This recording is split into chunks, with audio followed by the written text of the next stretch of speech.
Namaskar, good afternoon. I welcome the August gathering to the 59th edition of the prestigious Sardar Vallabhbhai Patel Memorial Lecture, a tradition that goes back all the way to 1955. The esteemed speaker for the Sardar Patel Memorial Lecture 2016 is Dr. Jitendra Singh, eminent intellectual and political luminary. Dr. Jitendra Singh resigned from the eminent position of Professor of Medicine and Endocrinology upon being elected to the 16th Lok Sabha from the Udhampur constituency in the state of Jammu and Kashmir in 2014. As Professor Diabetes and Endocrinology, he has been invited as faculty to all the major national, international, and South Asian diabetes conferences. He has authored 5 books, 5 monograms, over 5,000 published articles in the press, including the widely syndicated column, Tales of Travesty. He was the first ever medical professional to be conferred the coveted Jamna Devi Gyan Devi Award. Dr. Singh has been a member in his capacity as an advisor and executive of many research committees and boards at national and international levels, focused on diabetes and endocrinology. We are honored to have amidst us our chief guest, Colonel Rajyavardhan Rathore, one of the brightest young stars in the contemporary political firmament. Our guest of honor, Dr. A. Surya Prakash, Chairman, Prasar Bharati Board. Shri Suresh Chandra Panda, Member Personnel, Prasar Bharati. Shri Rajiv Singh, Member Finance, Prasar Bharati. Director General Doordarshan, Srimati Supriya Sahu, the Directors General, AIR News, Doordarshan News. The Sardar Patel Memorial Lecture is an annual feature organized by All India Radio in memory of Sardar Vallabhbhai Patel. Known as the Iron Man of India, Sardar Patel was one of the key integrating forces of the nascent nation and was an integral part of India's independence movement. Every year, we commemorate the birth anniversary of this stalwart, who was also Free India's first Minister of Information and Broadcasting, with a nationwide broadcast of the recording of this lecture. Designed to contribute to the existing knowledge on a given subject and to promote awareness on contemporary issues. Over the years, the lectures have become a repository of valuable knowledge for those seeking to understand India. Eminent persons from various fields have, with their intellectual contribution, helped make the series almost a national institution. The series began in 1955 with a lecture by Sri Chakravarti Raja Gopalachari. The list of speakers is a veritable who's who, with names like Dr. K.S. Krishnan, Dr. Zakir Hussain, Sri Morarji Desai, Dr. Romila Thapar, Professor M.G.K. Menon, Sri Jagmohan, Sri L.K. Jha, Swami Ranganathananda, Dr. Karan Singh, Dr. S.Z. Qasim, Dr. A.P.J. Abdul Kalam, Sri Somnath Chatterjee, Hamid Ansari, and Sri Arun Jaitley. Today, we have with us the eminent intellectual and political analyst, Dr. Jitendra Singh, for the Sardar Patel Memorial Lecture 2016, and the topic is Cooperative Federalism, Reconciling Regional Aspiration and National Cohesion. I will now request the Director General All India Radio, Shri F. Shahryar, to deliver the welcome address.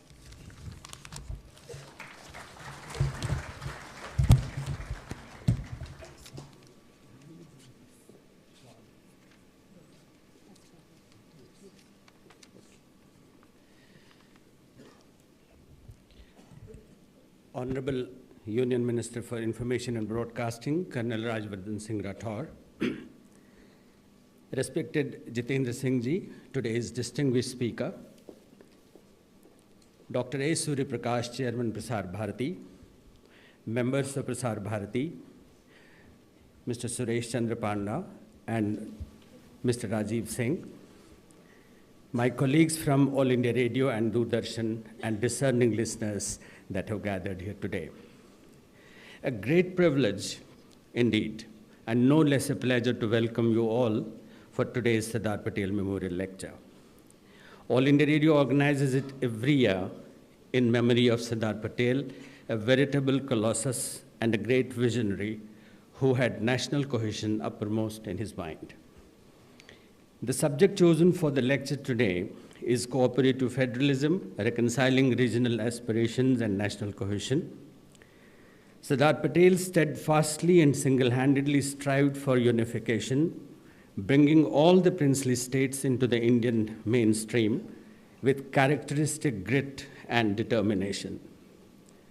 Is the sporadic trend of rising regional aspirations necessarily a threat to cooperative federalism? This appears to be not a rhetorical question, but a puzzle to ponder over. One wonders, has the demand for bifurcation of states been a reflection of lopsided development or regional disparities? There are many such questions that strike one's imagination. Let's ponder. It's an old adage that no chain is stronger than its weakest link. If regional aspirations lead to strengthening of every link in the chain, what is wrong about it? And what is the role of regional parties? The opportunity offered by today's memorial lecture, we believe, will enlighten us about the fascinating concept of cooperative federalism in the context of India. AIR is singularly fortunate that a penetrating thinker like Dr. Jitendra Singh has agreed to expatiate on this special theme, perhaps relevant to today's socio-political milieu. I'm sure his erudite exposition will be an exhilarating and enriching experience to all of us, and also to the multitude of listeners that would hear this lecture over All India Radio on 31st of October, 2016, on our national hookup at 10 in the night. On behalf of Prasar Bharati, especially its chairman and board members, I once again extend a warm and hearty welcome to all of you, the distinguished personalities on the dais and those in the audience. I leave the microphone for my colleague, Ms. Basudha Banerjee, to carry forward the proceedings. Thank you. Thank you, sir. May I now request the dignitaries to offer Pushpanjali, floral tributes to the portrait of Sardar Patel.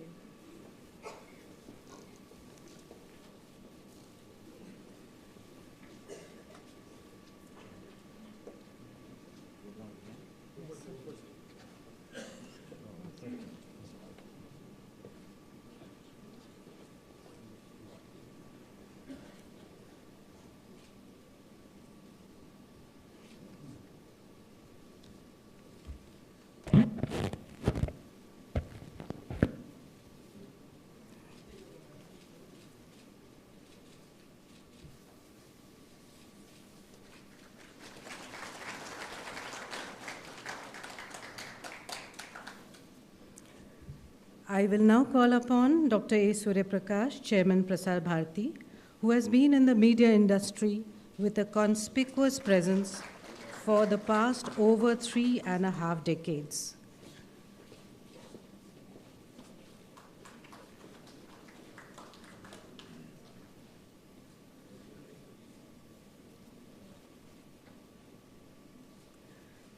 Dr. A. Surya Prakash has contributed to the media landscape of India substantially and creditably and earned himself accolades in and outside India. Dr. A. Surya Prakash, who is at the helm of the public service broadcaster, is requested to felicitate with bouquets and shawls both the union ministers who have so generously taken time out to adorn the dais today. Sir.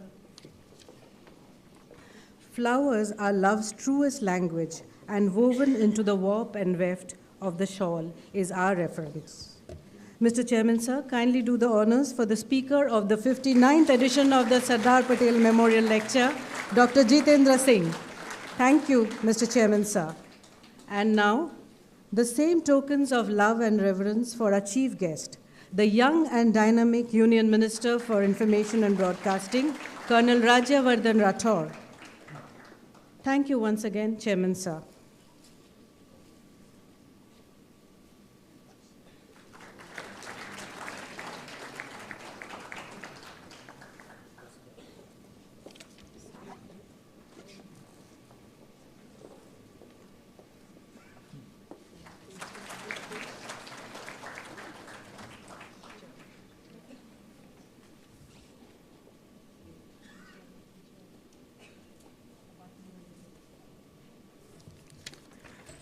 May I now request the Director General of All India Radio, Shri F. Shahryar, to felicitate with flowers Shri Suresh Chandra Panda, Member Personnel Prasar Bharati, Shri Rajiv Singh, Member Finance Prasar Bharati, and Shri Sunil Arora, former Secretary Information and Broadcasting, currently Advisor Prasar Bharati.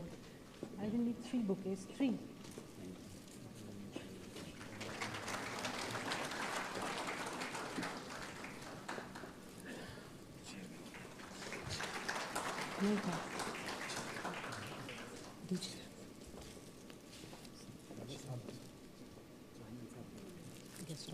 For our guest of honor, Chairman Prasar Bharati, Shri A. Surya Prakash.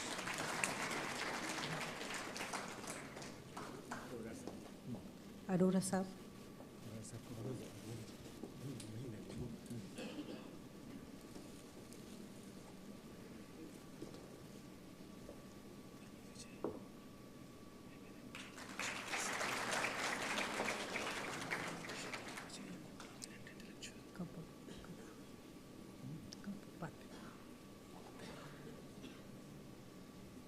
We now invite our esteemed speaker of this afternoon's function, Dr. Jitendra Singh, to deliver the Sardar Patel Memorial Lecture 2016 on the topic Cooperative Federalism, Reconciling Regional Aspiration and National Cohesion. Sir, the podium is yours.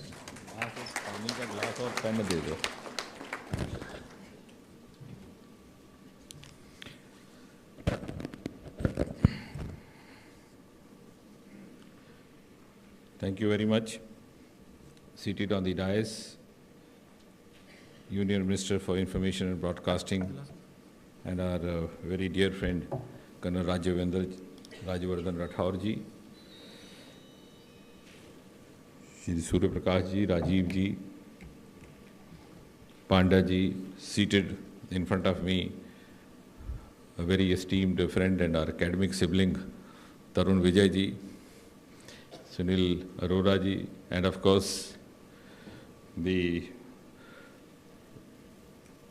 man behind the show and who actually is responsible for having made me stand before you, our friend and Director General AIR, F. Shahryar Sahab. At the outset, I have to thank you for having given me this opportunity to share some of my thoughts and also to learn from you and from this audience of highly enlightened and literate gentlemen and gentle ladies. I look forward to this as a very educative experience, and I'm sure when I go back from here at the end of this brief program, I shall go back wiser than before. I must admit at the outset that when Fyaz Shahryar suggested to me that I could be a speaker, I was rather honestly speaking taken aback. Because I do not think my profile is in keeping with these kind of lectures, though I have been a lecturer all my life. But I was never a student of commerce, finance, political science. All my life a student of science, and that too medical science. But yes, this happens. When I came into the government, I was assigned to deal with atomic energy and space, so I had to start learning physics from ABC, because I had, as a medical student, given up physics after class 10. And then at the most, we were taught only chemistry or biochemistry. And therefore, to an extent, I'm also grateful to Fyaz Shahryar that he forced me into a position where I had to sit down and learn some of the nuances of cooperative federalism, the financial aspects of it, and the political nuances of it. I also feel humbled by the list of the persons that was just spoken out who have been associated with this memorial lecture. C. Rajgopalachari, I don't know how many of us would recall that once, long back, there was a book written by Jitendra Singh where he referred to a foreign commentator who said Rajgopalachari was one person who could be head of state in any part of the world. So it's a very tough job and a big responsibility to take a dais which was initiated by Rajaji, as he was affectionately called. And also a great honor to be associated with the name of Sardar Vallabhbhai Patel, whom all of us remember and respect as a person who was responsible for having brought over 565 princely states into the Indian Union and given the Indian Union the kind of format that it exists. And I think nobody else can understand the importance of this better than someone like me who comes from Jammu and Kashmir, about which it is said that had Sardar Patel also been given a free hand to deal with Jammu and Kashmir, the course of events would have been different. But we would not go into that because that's an issue for a separate lecture and a separate seminar. And incidentally, this also happens to be the accession week of Jammu and Kashmir. So therefore, coming directly to the subject assigned to me this morning,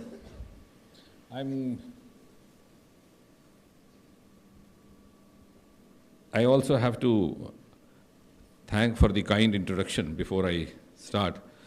I think it was a little overstatement by Fiaz when he said intellectual. I myself am not aware what is the definition of intellectual.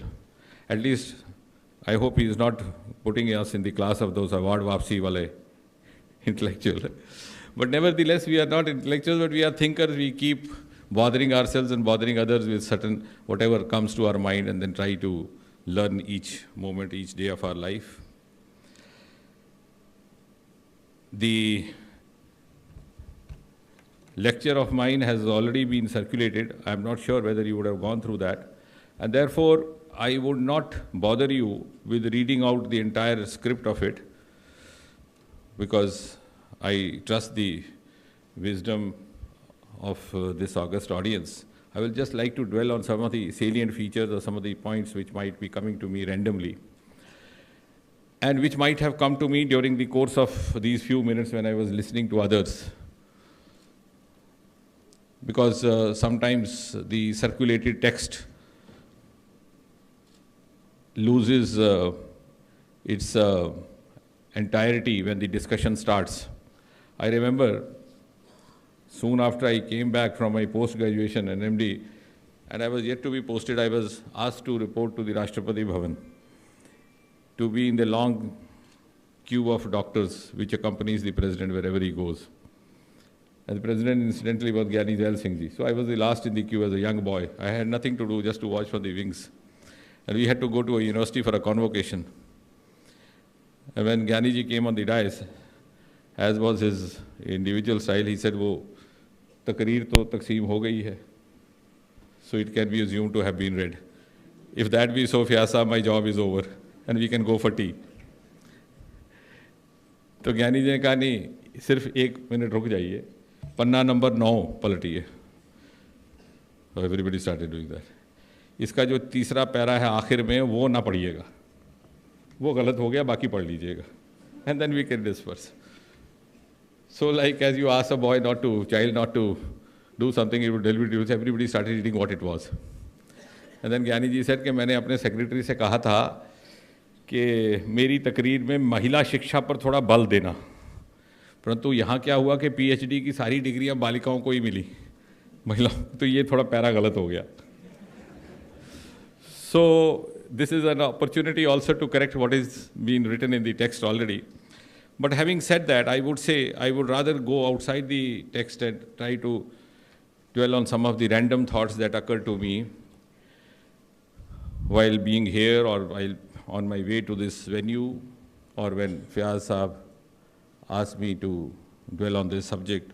The first thought that came to my mind was, because I had never actually dealt with this subject very seriously, because I never called to do so,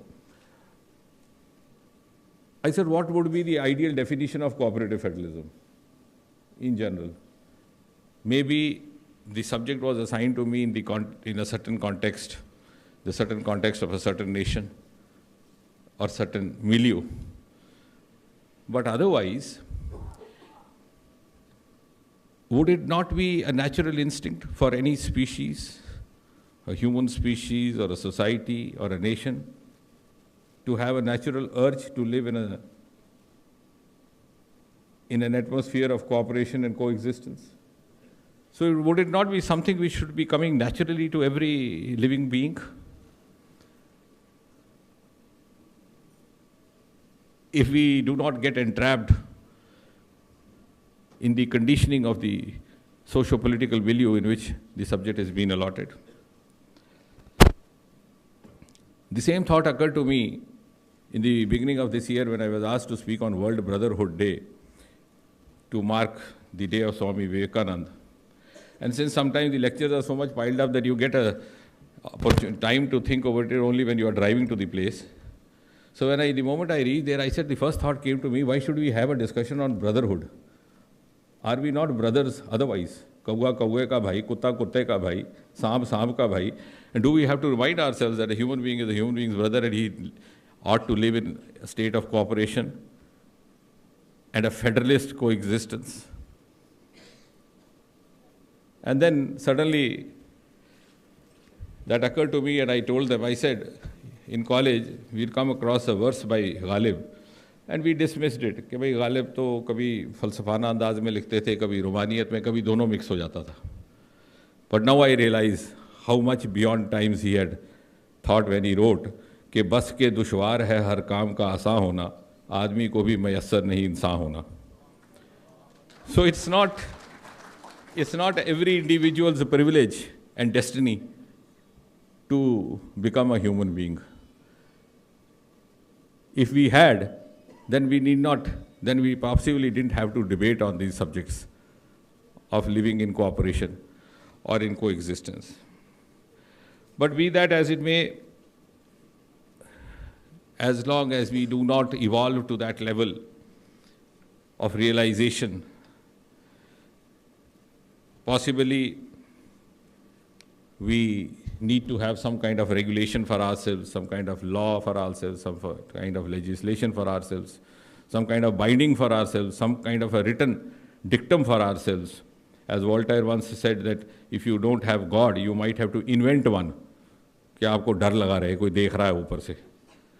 To discipline yourself. And therefore maybe we have to make it a part of the rule book that there is something called cooperative federalism, which I don't think should be also taken otherwise, because for a democracy like India, we are very young. We are just about 70 years. In the age of an individual, this appears to be a long lifespan, because when you are 50, 60, 70, and you subconsciously begin to realize, though you hate to believe, that your time is also coming to an end. And then you start thinking of so many things. कि जब निकले थे तो ये करने को सोचा था, अब सारा कुछ रह गया. But in the life of a nation, the lifespan is measured in centuries, in eras, yugon mein. And therefore this is just even a small fraction, and therefore we are still evolving to a level where maybe the older democracies have already evolved and they might have lost the relevance of discussing these subjects. And therefore, our founding fathers, considering the kind of stage of infancy that Indian democracy was, were of course visionaries, all of them in their own right, and they gave us a constitution which gave us this concept of a federation, but they did not consciously give it the nomenclature of a federal state, maybe considering the requirements at that time. Maybe they might have thought that we were still to evolve over a period of time to a stage where other federal states or nations, including United States, had already evolved. And therefore, I can, without being modest, take credit in saying that it was destined for this government and Prime Minister Modi to revisit the entire concept of federalism and give it the nomenclature of cooperative federalism and try to understand how best to go about with it. And to that extent, I can also say that just as Nehru's midnight arrival heralded a new era for India, when he said, when the entire world sleeps, India wakes, at the midnight of 1415, the twilight arrival of Narendra Modi at 6 p.m. on the 26th of May 2014, as I always say, could be described as a sunrise at sunset. Also because physically and literally it happened that all the television sets across the world got lit up, and there was so much light that it was virtually like a sunrise happening. And that marked the beginning of a new era. And maybe it was destined for a Prime Minister of this era and a government of this era to seek to revisit this subject, because I am trying to confine myself to the relevance of the contemporary context. Otherwise, we can go on and on. And certainly, therefore, it would also be a compliment to the Prime Minister's vision and his insight, and also to the evolving new nuances and requirements of a 70-year-old nation. On the physical part, I think the three historic steps taken by this government, without sounding to be a government spokesman, which I am not officially as well, the setting up of Niti Aayog is one. We may sometimes, out of cynicism or out of our tendency to be a little skeptic about everything new, take time to believe, but I'm sure generations will recall it. Niti Aayog, and second, the devaluation of taxes, and third, the creation of an atmosphere for the introduction of GST, would be some of the measures, the impact of which would be realized on a larger canvas in the years to come, and which would form an inherent part of what we describe as cooperative federalism in the modern times and era, where the economic constraints and economic realizations predominate over everything else. As far as the Niti Aayog is concerned, it had been realized for several years now. Many of the opinion makers had written. There were also write-ups appearing from time to time that Planning Commission had possibly disgraced its earlier role, which is without challenging the wisdom of those who had established it, because maybe it was required at that time. The nuances changed, the times changed. When Fayaz Shahryar was saying that my lecture, this one, will be broadcast at 10 p.m. on 31st, instead of being flattered, I felt depressed. Because that is the time everybody is watching television debates and hardly anybody listening to radio. But once upon a time, about quarter century ago, this was the prime time, and I myself was closely associated as an AI drama artist, and this was the time reserved for the national plays. But we have to change, and I think, Fayaz Sahib, you will have to do me a favor to rebroadcast it sometime around 11 o'clock in the forenoon, so that people can listen to it when they are driving to their offices. And therefore, coming back to what I was saying, without challenging the wisdom of those who would have set up Planning Commission, it was being realized that the times had changed, and Planning Commission had possibly disgraced its role of primarily being a think tank. And there was Also opinion coming from the states that, at least in the economic part, the routing of grants in aid was being managed by the Planning Commission more than it should have.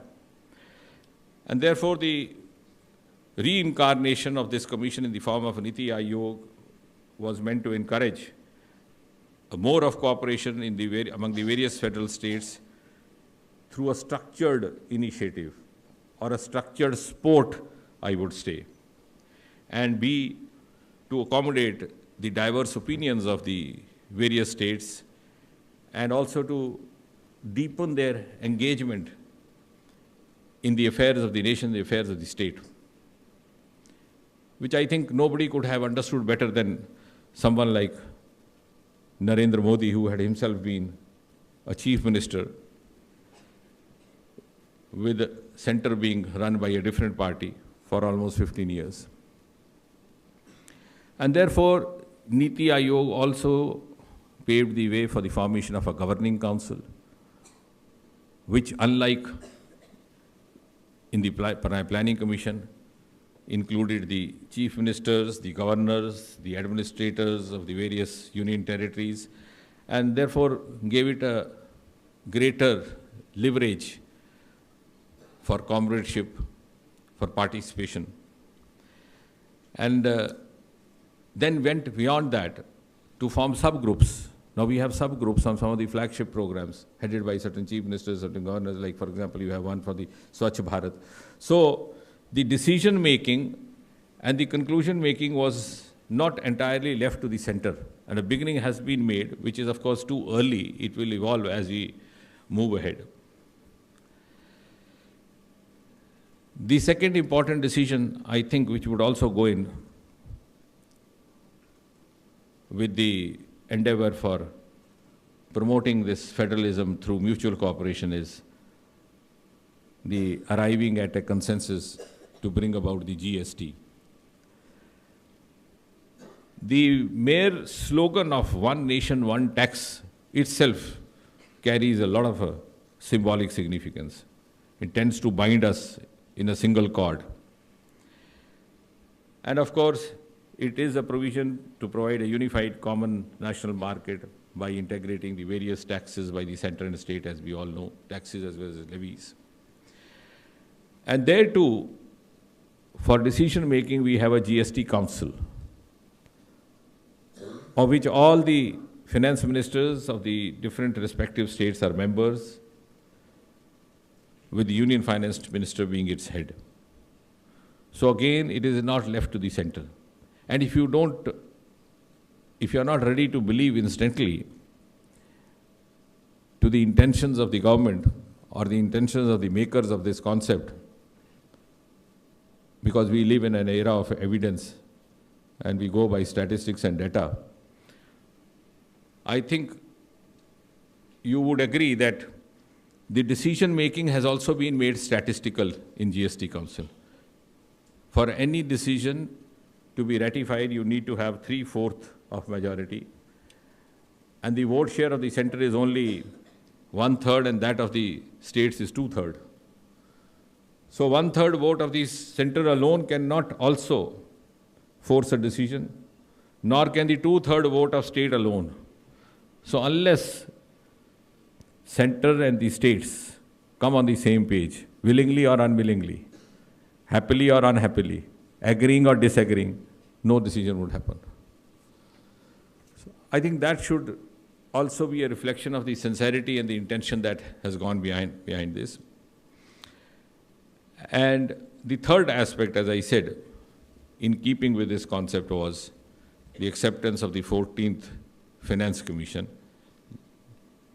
leading on to an increase in the divisible pool of taxes from 32% to 42%.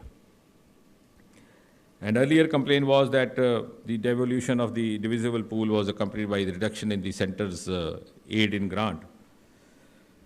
But in the last few months that this has been practiced, again going to the figures and statistics, the report is that not only there has been increased resources on the part of the states, there also rise in the capital expenditure, and as many I have in this lecture mentioned the data, statistics and the tables. 26 states of the country have recorded a rise in their total quantum. And therefore, we have statistical reason to believe that even if it was an experiment to begin with, when we did so a year or so back, it was an experiment in the right direction. I would rather, maybe the format of this lecture does not encourage much of interaction, but we could have so afterwards, because that will be more fruitful. And therefore, without going much into what has already been written by me, because I have given the range-wise, how many states have benefited from 10 to 15%, how many from 15 to 20%, how many more than that. And in all, it is about 26 states. But beyond this economic aspect of it, and also the cooperative federalism, as is the title of the lecture assigned to me, I would, if you permit me, also add to it another term, that is of competitive federalism. And I think this kind of a healthy milieu of mutual cooperation in a healthy and a positive spirit also paves the way for a healthy competition, which in turn enables the individual states as well as the center to improve upon themselves at different levels. And going beyond this, I would say that if this experiment of cooperative federalism helps us to grow in the arena of competitive federalism and to become better than what we are as individual states and the center, this is going to be again a unique experiment in a democratic practice. And this might also be a reflection of Indian democracy coming of age. And this might be an experiment which could be emulated in other spheres of our activity as well.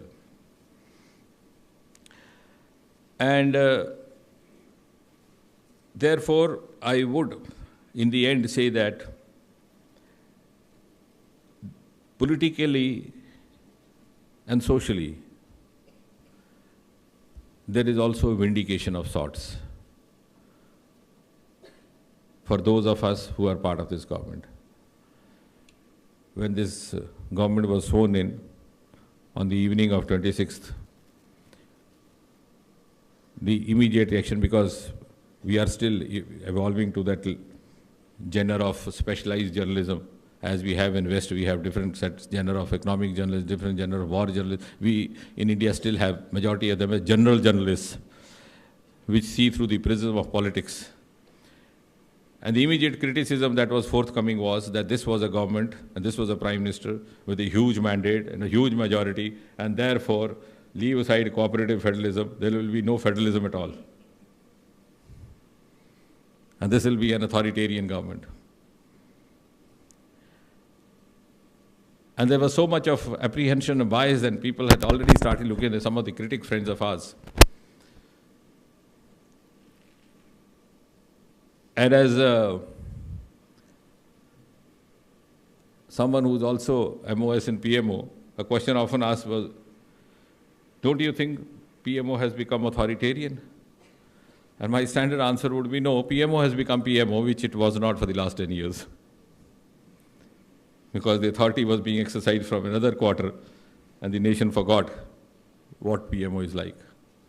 So I think with the kind of statistics and data which I have tried to place before you and also included in this book, is also a kind of vindication of the fact that the Prime Minister is a Democrat and has also lived up to the government's commitment of Sabka Saath, Sabka Vikas, because this cooperative federalism is in fact also an inspiration of the philosophy of Sabka Saath, Sabka Vikas, and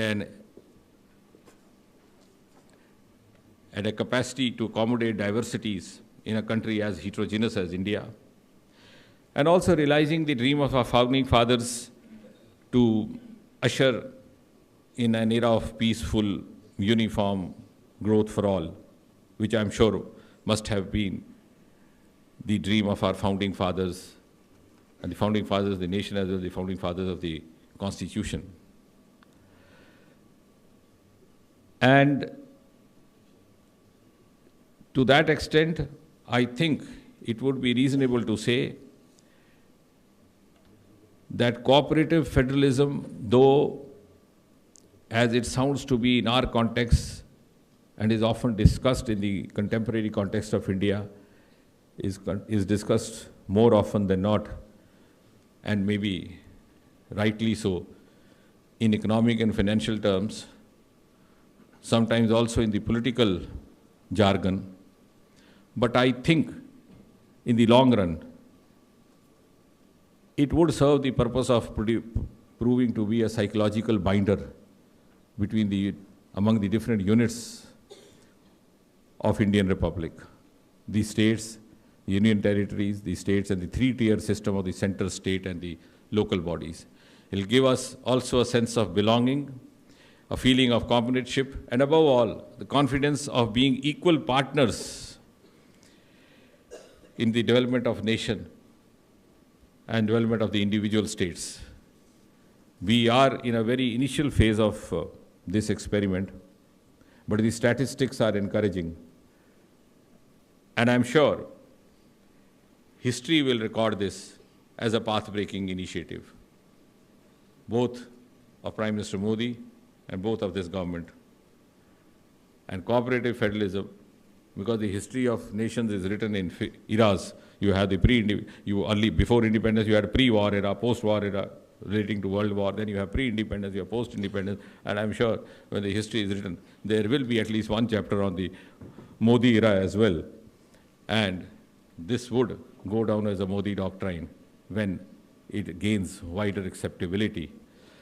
I am sure what has been written and stated before you would give you a cue for thought and would also enable us to receive some more valuable cues to improve upon this initiative and to improve upon the concepts that this government is trying to commit itself. Thank you very much once again.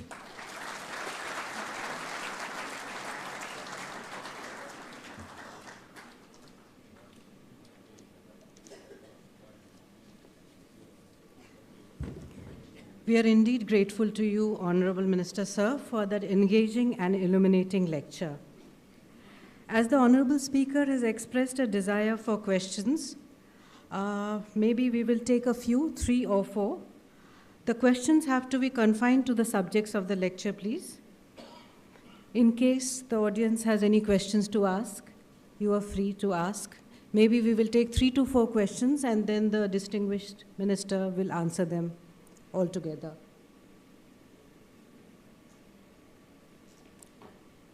Do we have any questions? Microphone.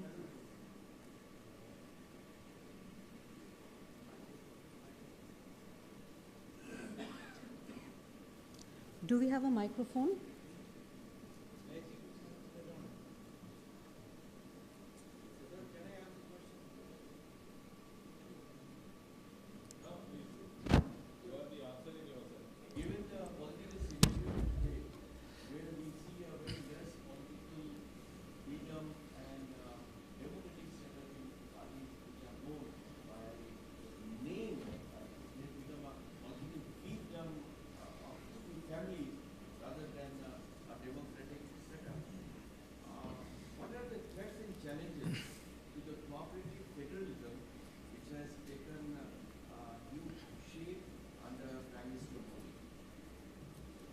No, I'm glad that Tarunji has asked this question. This is something which I could have wished to speak about, but then at the risk of deviating from the subject as such, but certainly this deserves thought, and I'm glad that you put it up.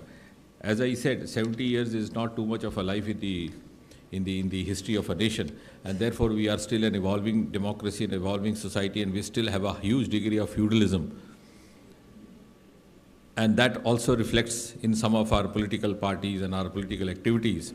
I remember, though I don't know whether I have to say that as a minister, but once in somewhere in late 50s, the Independent newspaper, because Tarunji is himself an eminent journalist, once wrote that India does not have a prime minister, it has an emperor prime minister.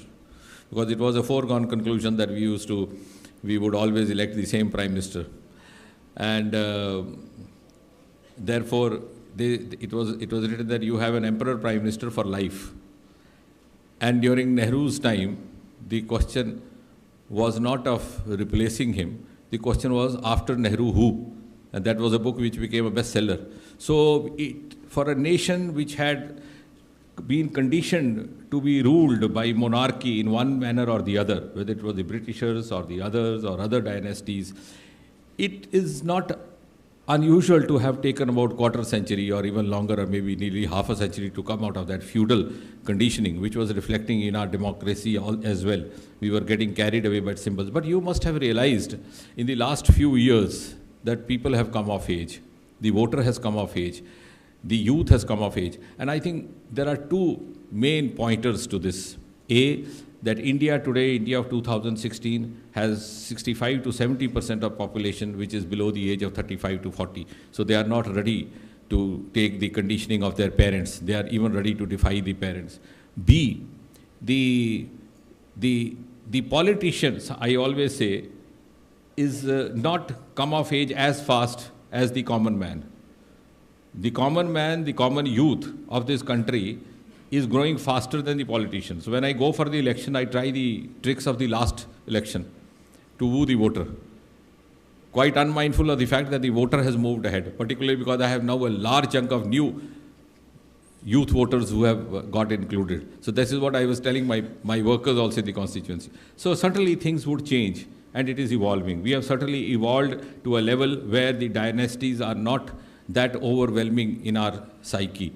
And we are more democratic. That is reflecting. And as I said, cooperative federalism is something which might have started by this government in the canvas where the government had a prerogative to function, because it could function only in the realms of Planning Commission and Niti Aayog. But ultimately, this experiment is going to have a reflection on the society as well. It will herald the coming of age of a democracy, coming of age of society, and it has already started reflecting in your families. Many of the parents sitting here would bear me out. Your child refuses to agree with you. You have to either convince him or you have your own way.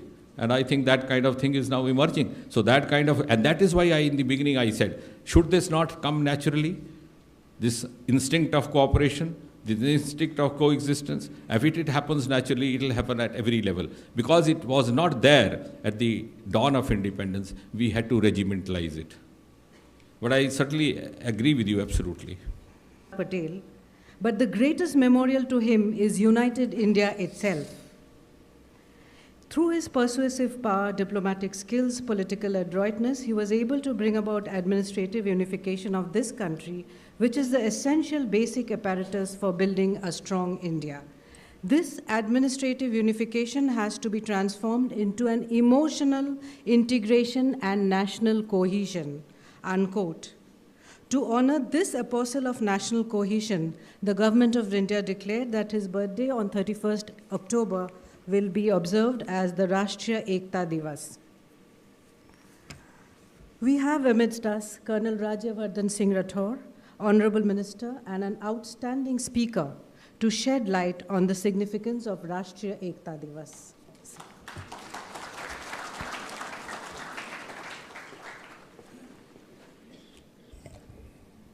Morning, ladies and gentlemen. They say that victory is only vital in surgeries and war, and a government that prefers surgeries over war, they're bound to be doctors in the government and soldiers in the government as well. Thank you so much, Dr. Jitendra Singh ji, who's Union Minister of State, Independent Charge, Development of Northeastern Region, MOS, PMO, and of course he has departments, Personnel, Public Grievances, Pension, Department of Atomic Energy, Space. He's also a specialist in diabetics, columnist, has written 8 books. Thank you so much for delivering this lecture, which is a great tradition with All India Radio and with our country to have Sardar Vallabhbhai Patel lecture. Thank you also to Jaiprakash ji, Panda ji, Rajiv ji, Sharia ji for conducting this. We have Mr. Sunil Arora here sitting with us. We have DGs of various media units.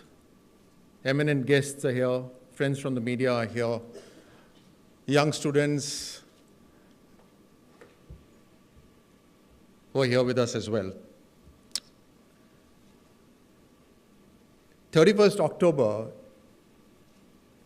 is a Ekta Divas for the entire country. From 31st October to 5th of November, we will celebrate a National Unity Week in the memory of Sardar Vallabhbhai Patel. It's important to remember true icons, true leaders, not just to celebrate them, but also when you celebrate and remember such true leaders, you actually encourage more such people like that. And with the potential that India has, with the patriotism that is there in India, with the domination that India now has in the whole world, I'm sure when we remember people like Sardar Vallabhbhai Patel, we will have many more people like him. There are few things about Sardar Vallabhbhai Patel that attract me. Of course, he was born in 1875, married pretty young. He had his share of troubles. He wanted to become a barrister. He accumulated money to become a barrister, but then gave it to his brother because his brother wanted to become a barrister first. That's quite unusual in families that go through tough times for a person to really sacrifice at that age. But he had his determination. He remembered his goal in his life, and he went on to become barrister. He went, studied in England, and he came back as a barrister. At a time when he came back, Mahatma Gandhi was already in our country. He'd come back from South Africa. And as a practicing barrister in Gujarat Club, Sardar Vallabhbhai Patel happened to hear the speech of Mahatma Gandhi. And that moved him. That perhaps inspired him to do something what Mahatma was doing. He waited for a couple of more years, and after another satyagraha that Mahatma Gandhi took, he then joined him. He gave up his Western clothings. He started wearing the dhoti and the khadis and joined Mahatma Gandhi in his endeavor to free India. Once he took on the political life, he took part in various satyagrahas. He became a councillor in Ahmedabad, stayed on as a councillor for about 10 years. And perhaps at that time, he started the Swachhta Abhiyan in Ahmedabad. And he could actually be called as the father of all Swachhta Abhiyans. He himself took to the broom. He started from the Harijan Basti, from the Dalit colony there. And he did this repeatedly to set about an atmosphere of cleanliness. He stayed as the councillor for 10 years, like I said, became the president as well there. And then he got greater responsibilities. It was in one of the satyagrahas in Bardoli that he was named as Hamara Sardar by the Kisans who were there. And that upadhi, that stuck with him throughout his life, being called the Sardar Vallabhbhai Patel. Once he got the responsibility as in the elected government, he became the first Deputy Prime Minister. He became the first Home Minister. And I can proudly say that he also became the first Information Broadcasting Minister of the country. Also DOPT. DOPT was part of Home Ministry at that time. Yeah, he had the Department of DOPT as well with him. That's news to me. With all those responsibilities, I think there were two critical things that he did. One, when Kashmir was attacked in October 1947, he, along with Sardar Baldev Singh, who was then the Raksha Mantri, landed in Srinagar airport on the 4th of November. Now, that was the time when the tribal Pashtuns were nearly as close to Srinagar airport that the landings were landings actually took place with great difficulty. He managed to land there in such an environment. He took a briefing from the brigadier who was posted there, Brigadier LP Sen, flew back to Delhi, organized the armed army, sent in reinforcements there, and to a very large extent managed to push back the militia that had come across from Pakistan. And he literally saved Kashmir. The point to highlight here is at that point of time, Prime Minister Nehru was also being briefed by one of the brigadiers in the army. And the Prime Minister felt the situation was normal. And so that's the catch there, that the Home Minister was able to understand the situation, was able to go to a war scenario himself, exposing himself to the dangers, assess the situation, what actually existed, take the field decisions that were important for the country, and send in the reinforcements in time to save Kashmir. Not just that, he also reconnected Srinagar with Jammu, with the telecommunications, telegraph that time, wireless, roads, connection of bridges. He also moved the Maharaja's family to Jammu and re-established Kashmir. His second most important, what he did for the country was 565 princely states. Unification of so many princely states is not an easy task. And at a time when you can imagine just one state can create a problem that exists till today, just imagine what 565 could have done. Just imagine about 100 Kashmirs in India. Or imagine independent states within the territory of India. And how much trouble can they cause? With coercion, with diplomacy, sometimes with police action. Within about a year to 2 years, he managed to unite all the 565 princely states. He also established the Indian Information System, Indian Information Service, which is till date serving the whole country. And for this entire task that he had done, for 30 years that he had served the country, surprisingly, there is no memorial for him in our country. Perhaps it's only this government that has come in and introduced all the great work that Sardar Patel had done for this country. And that is why we will remember him for this entire week from 31st October to 5th November, so that we not only just celebrate him, but we create many more Sardars in our country. Thank you so much. Iron Man of India. Ladies and gentlemen, you have taken time out today to be with us at the National Media Center and make our program a success. To offer our gratitude to you formally, I request Mrs. Aparna Vaish, Additional Director General of All India Radio, to deliver the vote of thanks. Ma'am. Thank you, Jitendra Singh ji, for your very valuable thoughts on cooperative federalism. I am Naz Azhar from UNI. You said one era began with Jawaharlal Nehru and another era in India's history began with Prime Minister Modi. I would like to know, of course, some of the policies practiced by Nehru were conditioned by the situation prevailing just after independence. So I would like to know, what are some of the elements that you would like to carry forward? Of course, there might have been negative and positive both in what Nehru did, but do you see anything which can be carried forward even today? It's a it's a very naughty question.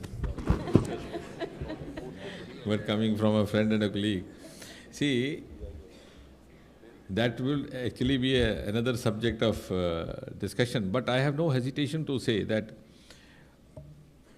maybe given that time and age, one very distinct feature, of course, as far as the foreign policy is concerned, because Nehru thought bigger than India and he had that kind of a persona, but time unfortunately proved him wrong, because as I said, I would not say anything without facts. For example, just to cite two examples, the example of Peer Panchal and the Hindi Chini Bhai Bhai. The experiment failed in his own lifetime and unfortunately also weighed on him. The second was of the non-aligned movement. I've just come back from Belgrade, where actually it originated, with Marshal Tito having headed the first meeting there. Within less than 10 years of Nehru's passing away, Indiraji had to enter into an Indo-Soviet accord. It was not even 10 years before Nehru had passed away, because there was that 7th fleet coming over and the US threat. So India was constrained to ally with one side or the other. So I think the foreign policy, which Nehruji thought was his specialty, also did not. But that, of course, does not deny his other virtues of being an excellent orator and an excellent author and a statesman in his own right. And of course, Jammu Kashmir, as Colonel Saab was saying, and I didn't want to go into that because that will make a separate story, a rather more juicy story. But the common opinion is that the course of events would have been different if Sardar Patel was given the liberty to handle, like other states, Jammu Kashmir as well, because Nehru believed that he knew Jammu Kashmir better than Sardar Sahab, and therefore he should take care of it. And then going to UNO and all those things are part of the history right now. Even though, to put the record straight, whenever we are in a debate, we don't have to be defensive, because that UN resolution itself was not against accession of Jammu and Kashmir with India. It was against aggression of Pakistan against India. So that is one point which should be technically correct whenever we go for the 9 o'clock debate. The second part is that, that is what I was sharing with my spokespersons of the party also. The second part is that the resolution itself became infructuous because one of the conditions was that Pakistan also has to withdraw from its occupied territory, which it refused to. But nevertheless, it gave an opportunity for the other school of thought to say that Jammu and Kashmir was something which could be discussed internationally and even at UNO, which officially we don't believe. Personally, I don't believe. We have no such issue as Jammu and Kashmir. It's an integral part of India. It always was. If at all there's an issue, it is only how to retrieve back the part of Jammu and Kashmir, which continues to be under the illegal occupation of Pakistan. So I think there are a number of things for which maybe Nehru did not foresee, and we are still trying to handle that. But most distinctive feature, without sounding modest, I would say, no doubt when Nehru went abroad, he was received with great applause. But I was saying this while talking to one of my friends overseas. I said Nehru was seen more as a foreigner, even in UK, who had lived there from the age of 7 as more of an Englishman than a local Englishman. He could tell them the names of all the perfumes, the scents and wines, more than the locals. But it is for the first time in the history of independent India that Modi is being hailed as a prime minister from an India and an India's prime minister and an Indian prime minister. So that is something, a big achievement. And that also is a reflection of coming of age of the Indian democracy. We have a prime minister who is seen as a prime minister who is risen from the roots of India, who is seen as an Indian and as a prime minister. So we don't have to take alibi in having a prime minister who was recognized abroad for other reasons than being an Indian.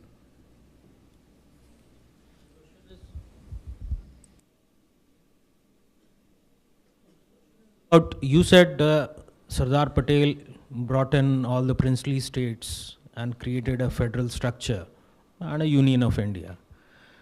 Now looking at the regional aspirations, we have several regional parties, and number of those regional parties are increasing. And all these regional parties are ruled, governed, and owned by individuals and families who are kind of kings and queens and prince themselves. And this is increasing. So do you think these regional princely parties, who are kind of ruling many states and the numbers are increasing, will become in future a threat to the federalism and union of India? No, I'm glad. Is there any solution to it? I'm glad this is a question which is often comes into discussion, and Fiaz Saab also in his introductory remarks had hinted at that. I did not dwell into that because I thought it will go into a different direction. But there are two aspects to it. For a country like India, which is in fact a subcontinent, and that's why we call it Indian subcontinent, and which is as heterogeneous as India. And that is in fact, the greatest distinction of India. I think that regional aspiration is not something to be grudged. It is something to be addressed. So we don't have to grudge it, we have to address it. We don't have to antagonize it, we have to accommodate it. So that should be dictated. Don't grudge, address. Don't antagonize, accommodate. But somewhere down the line, in the course of 50, 60 years, because that will involve another political debate, there were certain considerations which were possibly extraneous considerations. Also, depending on the immediate interests, maybe political or otherwise, somewhere consciously or unconsciously, the regional aspirations were either not adequately addressed or the perception went that they were being suppressed. I will not go into the detail of it. If you study the rise of N.T. Ramarao, I think things will become clear. So these kind of things happened. So therefore, this cooperative federalism is a movement in that direction, where the regional aspirations and the regional thoughts, the regional opinions will not only find a place, a room, as far as the economic dividends or the economic share financially is concerned, but also as their participation. So they have the feeling of esteem that, look here, we are also equal partners. We are not being imposed by the center. And for a country like India, that is important. And I think this goes to the credit of Prime Minister Narendra Modi to have realized this soon after taking over the reins of the government. So I agree with you, and this has to be done very judiciously without grudging it. We cannot have because we don't have a homogeneous society like United Kingdom. And we don't regret not having that, because that's our richness. So we have to live together.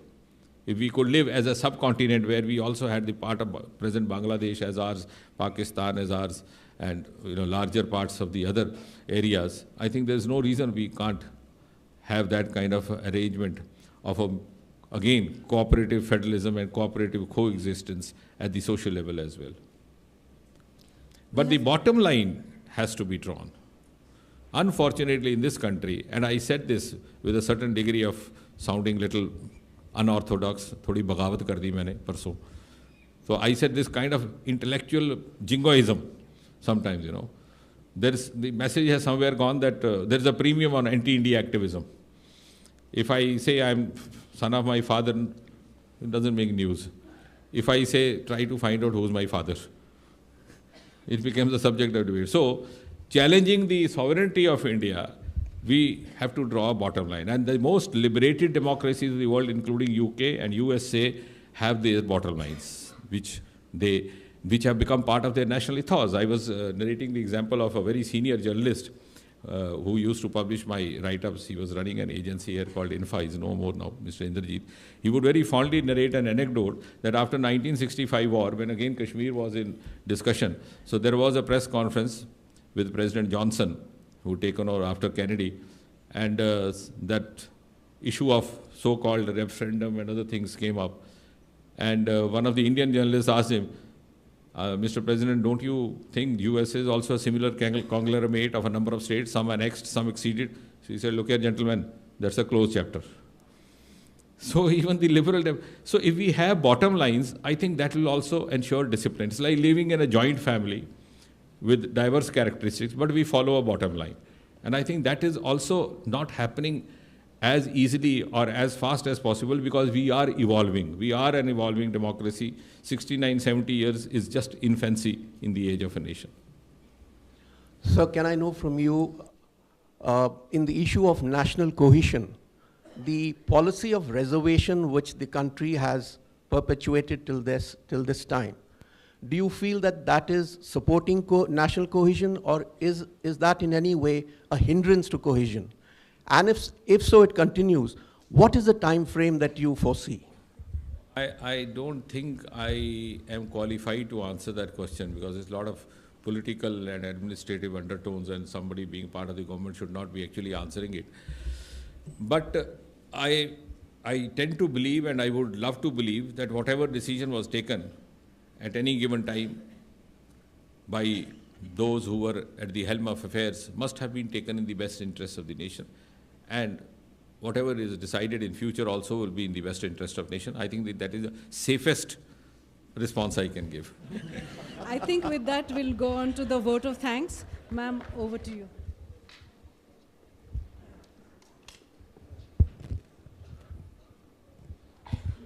Honorable Union Minister, Dr. Jitendra Singh ji.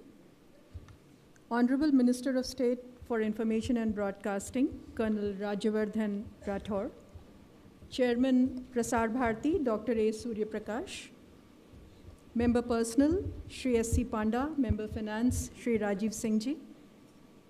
Advisor Prasar Bharati, Shri Sunil Arora ji. And we are honored with the presence of Honorable MP Shri Tarun Vijay ji. Esteemed guests, colleagues. We had the privilege of listening to Dr. Jitendra Singh ji and also going through his speech that was circulated by us earlier. On a subject as complex as cooperative federalism, we had a brilliant and visionary exposition. The subject has been dealt with a perspicacity that speaks volumes of the erudition of Dr. Jitendra Singh. From the constraints that the framers of Constitution faced to the paradigm shift in the policies of the new government, from the new direction given to Niti Aayog to the humongous task of formulating the GST, the Honorable Union Minister has covered every aspect of reconciling regional aspirations and fostering national cohesion. Dr. Jitendra Singh very kindly accepted our request to deliver the prestigious Sardar Patel Memorial Lecture for this year, despite his onerous responsibilities of the multiple portfolios that he handles and his extremely busy schedule. On behalf of DG AIR and Prasar Bharati, we express our gratitude to Dr. Jitendra Singh ji. We would like to thank most heartily Colonel Rajyavardhan Rathore, the Honorable Minister of State for Information and Broadcasting, for his remarks on the significance of Rashtriya Ekta Divas, interesting facts from our history on the unification of India, and the stellar role played by Sardar Patel. Your august presence, sir, is a matter of great pride and inspiration for us. Our sincere thanks to Chairman Prasar Bharati, Dr. A. Surya Prakash, who is always with us in all our ventures.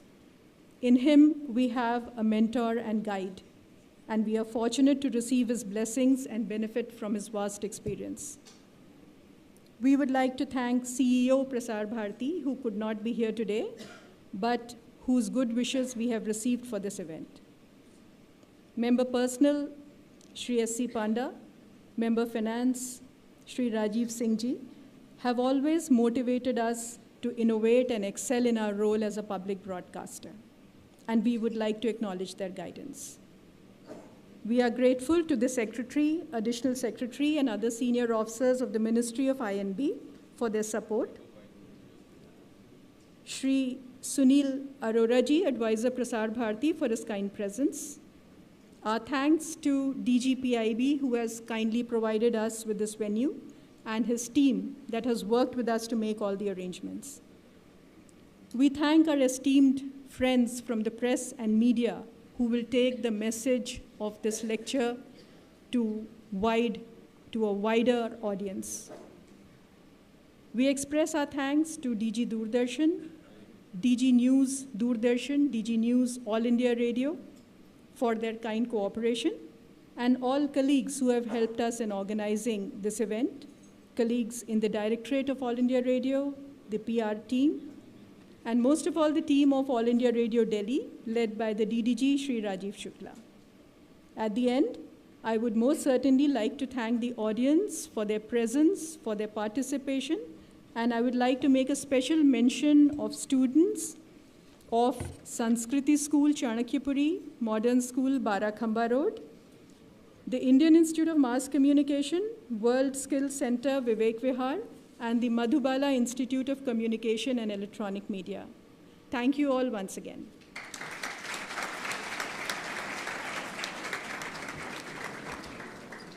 May I remind members of the media present here that the recording of today's lectures are embargoed till 10:30 p.m. on 31st October. The recording can be heard and it will be broadcast by us on 31st October 2016 at 10 p.m. on our Rajdhani, Indraprasth, FM Rainbow, FM Gold channels, and the national network of All India Radio. You may listen to this recording of the Honorable Dr. Jitendra Singh wherever you are in India through your sets and web